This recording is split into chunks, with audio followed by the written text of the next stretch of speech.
said, I'll be speaking from my own perspective. And so I think when a social worker, works within a community like the deaf community, it is important for them to understand the context in which they are working in. For example, like Wilma said, the culture, the language, the environment in which the deaf person finds themselves in. And so I think that is very important. I think also from a social worker's perspective, we need to work from a strength-based perspective, not from a point of helplessness that the client, that we are going to be working for the client, but that rather we are working with the clients, and that's about empowerment, and that is about a strength-based perspective. And I also like the point that you made, Robin, in terms of the fact that it's not just 16 days of activism, but it's 365 days of activism. In terms of what social workers in the community can do. And I get very angry or annoyed when a social worker who's working in the deaf community tells me that they don't have anything to do. I think that there is a hell of a lot of work, excuse my language, because there's a lot of awareness that can take place. I also think it's about attitude, and how enthusiastic you are in terms of working within this community. And that for me is very important. Social workers are not necessarily trained to work within the deaf community, but like I said, it's again about the attitude, the willingness to learn from the deaf. We don't come with the knowledge. We might have knowledge, but we are not the experts in the deaf community. We are there to lend and to share our experiences, but at the same time, we are there to learn from a community that we have no knowledge about. So it's about being informed by the deaf community, building our own knowledge. It's about partnerships within the deaf community, and that is vital. Being on par, being on equal levels, not one above the other. And that's very important when it comes to social workers. We should be empowerment focused. We want to empower the deaf community. So it's about co-advocacy work, working, the hearing and the deaf working together.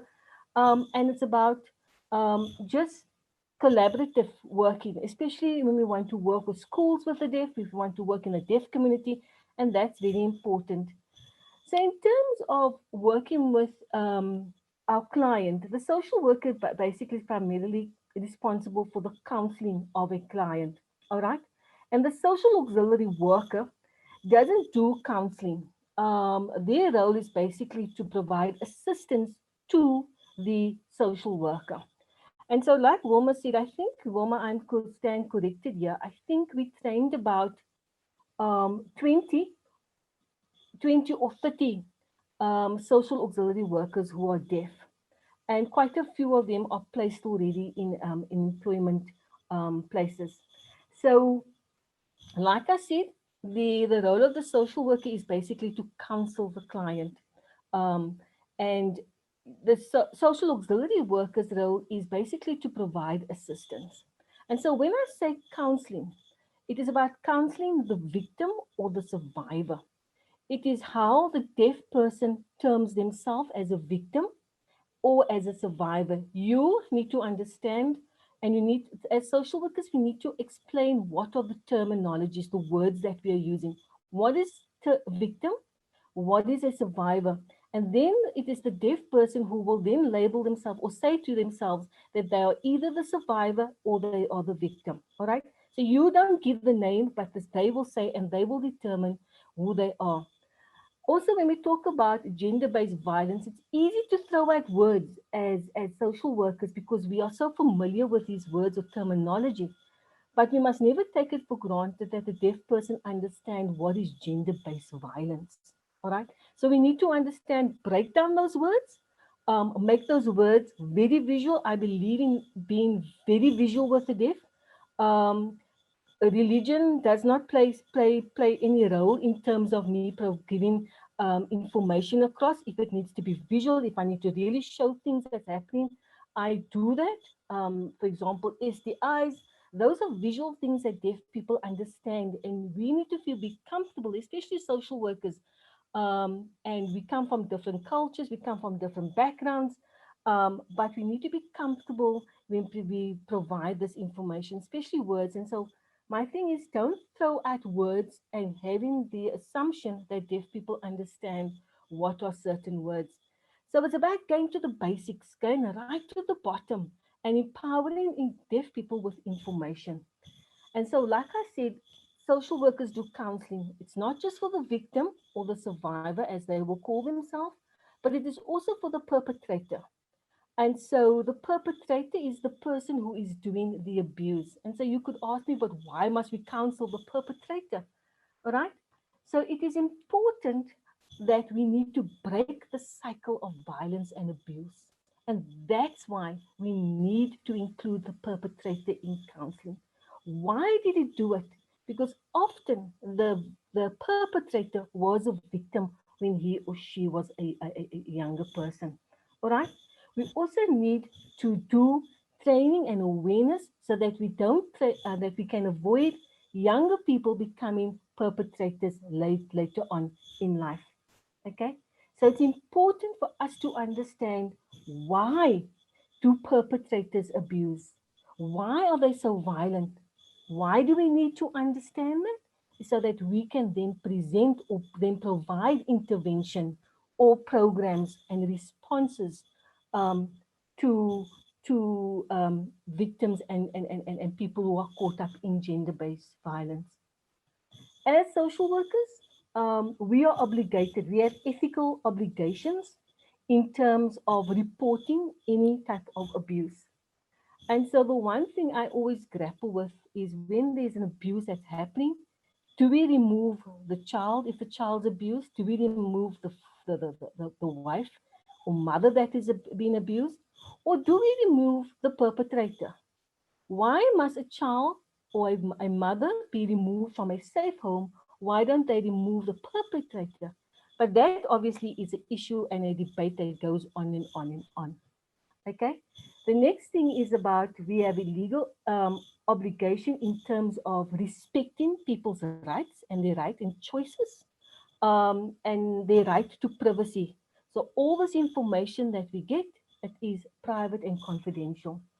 The right to an interpreter. And this is something very sensitive because not all interpreters are trained with in terms of gender-based violence. They not don't feel comfortable maybe in terms of using certain words or signs if it was a rape victim. And so we also have a duty to provide care, and we have a duty to provide um, and to report any abuse, any gender-based violence, all right, that happens. So social workers have that obligation, ethical obligation to report those things. So in terms of the role of the social auxiliary worker, and like I said, there's not much training happening in terms of our deaf becoming social auxiliary workers. I think DEFSA is in the process of looking for money, or there's other ways of they're trying to find money to train more deaf social auxiliary workers. And so the role of the social worker for me is about awareness. It's about, I remember when we did the training, we taught them how to do group work, how to do community interventions, how to work in the community. Um, you might have your social worker might be aware of about 5 or 6 women who are being abused, and those 5 or 6 women can then form a support group, obviously in terms of confidentiality and the permission of those women. All right. Um, so you could be aware of, you could present awareness programs on gender-based violence. The social workers, you actually have a responsibility to train your social auxiliary workers on matters of gender-based violence, about abuse, about different types of gender-based violence, rape, domestic violence, neglect, and there are different types of gender-based violence. Femicide, which is women, killing of women. We have violence, intimate partner violence, husband or wife, or husband or girl boyfriend killing or harming their partners. Okay, so when we want to, you can also provide programs, groups, or community projects, for example, to perpetrators, to young men, to young women, to school children, so that they don't become young perpetrators. Okay, so we can stop that cycle of violence. Um, so, what is the role of the deaf community?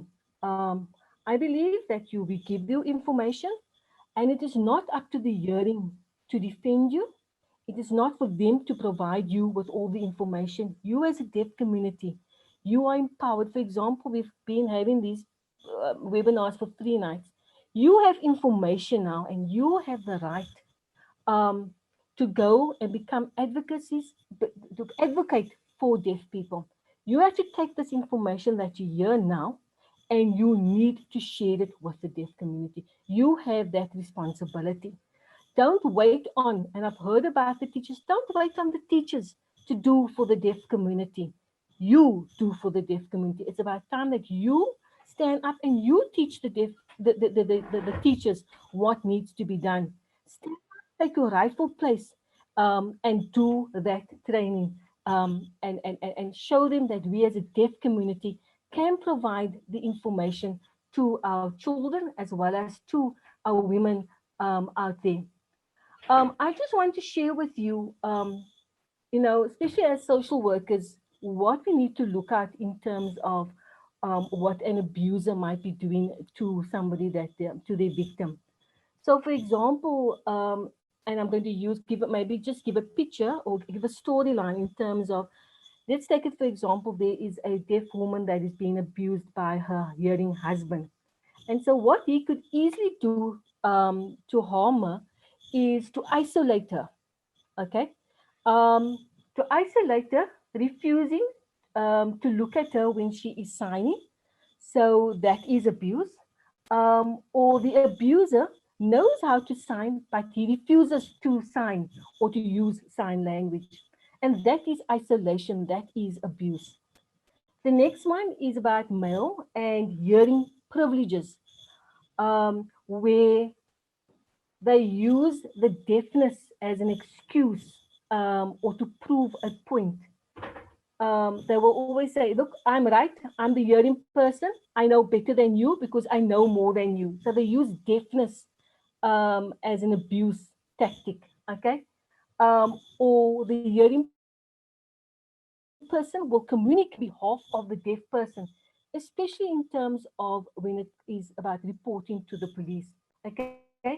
Or they will say, you lucky you married me as a hearing man. Okay. You a deaf woman. So you're lucky to have married me. And then they use intimidation. Um, for example, they are abusing you and they know that if they take the hearing aid away from you, you're completely deaf. So they break the hearing aid, okay? Or they hide the hearing aid, okay? Or they attack and start hitting your ears. And so these are very specifically for a deaf victim, person who is being abused, okay? They could also make you feel emotional. There's an emotional abuse. Making the person to feel bad that they are deaf. Okay, they make hurtful remarks. Oh, you deaf, you know nothing. Okay, or they play mind games with you. You never heard what I said properly because you're deaf. They will use things like that, or they use things like threats. They will tell the deaf community that you like to lie and things are not true, or they will use their children against you. If they are abusing you, they use the children. They will say that you're an unfit mother, for example, because you cannot speak, you cannot hear, and therefore you are a threat to the child's development. All right, and so understanding all of this, and this is specifically for deaf women and deaf victims, that we need to be aware of, and all of this that I'm saying to you can be put into an awareness program, can be put into a community outreach program, that you can do. So each month you can plan something on a gender-based violence topic, and to make these issues or make all of these things, make of the awareness within our deaf community. So that was just basically, I can go on and on and on about what we can do within the deaf community, about projects, about interventions, community interventions that can take place within the community. But it comes down to attitude. It's about the willingness to do the work, the willingness to learn. Don't become a dam up here. You know, a dam is just full of water, but become a river of knowledge where that information flows out. All right. And that to you, that is so important. So don't keep the knowledge. You need to spread the knowledge. As I said, it's about attitude. How we work with the deaf. We are equal to deaf people to our, and just working and seeing what we can do. So I hope that was just a taste of, I think there's such a lot of work that can be done, such a lot. And I just wanted to give you a taste of what can be done and what social workers can do. There's much more, and what social workers can do in terms of, just making the awareness in terms of gender-based violence. Thank you.